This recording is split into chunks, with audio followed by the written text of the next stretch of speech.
Video में मैं बात करूंगी कि सिजेरियन के बाद या नॉर्मल डिलीवरी भी होती है जिसमें आपके स्टिचेस आते हैं, तो उस केस में आपको जो है ड्राइविंग कब से करनी चाहिए। आई होप आपने मेरी सारी वीडियोस जो सी सेक्शन से रिलेटेड है वो जरूर देखी होंगी कि वो आपके लिए बहुत ज्यादा जरूरी है। हमें हर केस में हर रिलेटेड जो सिजेरियन होता है वो हमें बाहर के जो लोग होते हैं आसपास के कई बार गलत सजेशन भी दे देते हैं। तो माय डियर फ्रेंड्स, आपको बिल्कुल पता होना चाहिए या फिर अपने डॉक्टर से कंसल्ट करना चाहिए किसी भी चीज के लिए, कोई भी अगर आप स्टेप ले रहे हैं तो माय डियर फ्रेंड्स बात करते हैं कि आपको कब से ड्राइव करना चाहिए। देखिए माय डियर फ्रेंड्स, मैंने आपको बार बार बताया है कि जो सिजेरियन होता है उसमें आपका एक कट नहीं होता है, उसमें आपके मल्टीपल जो कटे होते हैं, यानी कि अगर आप कहें कि 3 परतें होती हैं जिन्हें अलग अलग काटा जाता है। तो जैसे ही जो एक जब सिजेरियन सही होने लगता है, यानी कि जो घाव है वो सही होने लगता है, तो सबसे पहले ऊपर का सही होता है, फिर थोड़ा अंदर का होता है और सबसे लास्ट में अंदर जो है तीसरा वाला कट सही होता है। तो उस केस में अगर हम बात करें कि आपके हील होने की, देखिए माय डियर फ्रेंड्स, नॉर्मली जो सबसे कम पीरियड टाइम लगता है किसी को भी सही होने में वो 45 दिनों का लगता है। वो कि हर किसी को इतना टाइम लगता ही लगता है। उसमें भी आपके सिर्फ ऊपर के टाके हील होते हैं, अंदर के तो अभी भी नहीं होते हैं।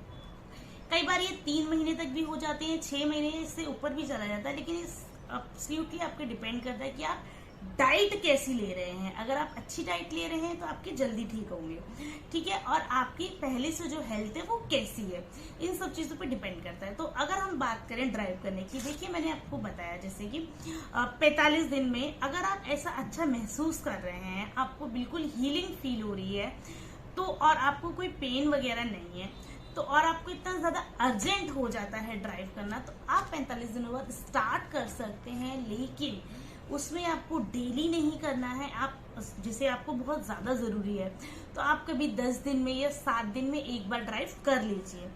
उस केस में आप जैसे कर रहे हैं तो उस केस में आपको ये ध्यान रखना है कि आपको झटके ना पड़े। जैसे कि मैंने आपको बताया कि ऊपर के टाके आपके हिल हुए हैं, अभी अंदर के पूरी तरीके से नहीं हुए हैं, तो आपको इस केस में झटके का बहुत ज्यादा ध्यान रखना है।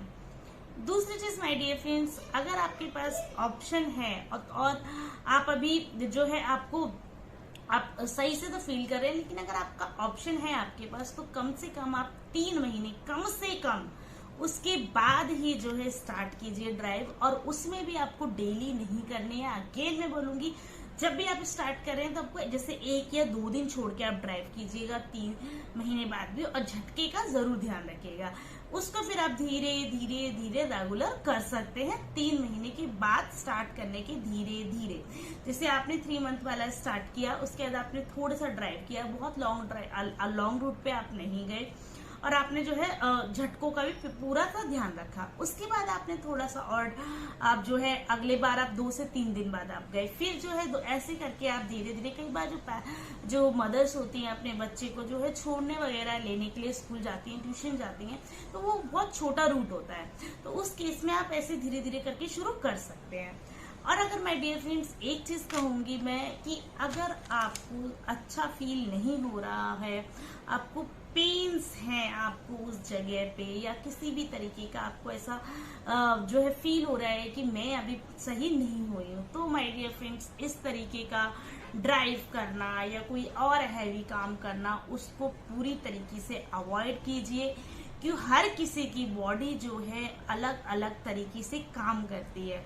मैं अगर जल्दी क्योर हो जा रही हूँ तो अगर मेरी बॉडी जो है अच्छे से जो है पहले से ही इतनी फिट है उस केस में, और अगर या फिर मैंने एक अच्छी डाइट ली है, तो ऐसा नहीं है कि आप और मैं एक आगे हो सकता है कि आप और जल्दी रिकवर कर लें और अच्छी डाइट ले रहे हैं तो आपको ये टोटली डिपेंड करता है आपकी डाइट पे, आपके मेंटल स्टेट पे। क्योंकि इस डिलीवरी के बाद डिप्रेशन आना, डिलीवरी के बाद जो सर्कमस्टांसेस होते हैं, उन चीजों का बहुत ज्यादा इफेक्ट पड़ता है। तो ये सब चीजें आपको ध्यान में रखते ही ड्राइव करना है। I hope my dear friends आपको समझ में आ गया होगा और आपको मेरा ये वीडियो अच्छा लगा होगा। तो आज के लिए इतना ही, मिलते हैं फिर से नेक्स्ट वीडियो में, तब तक के लिए थैंक यू, बाय बाय।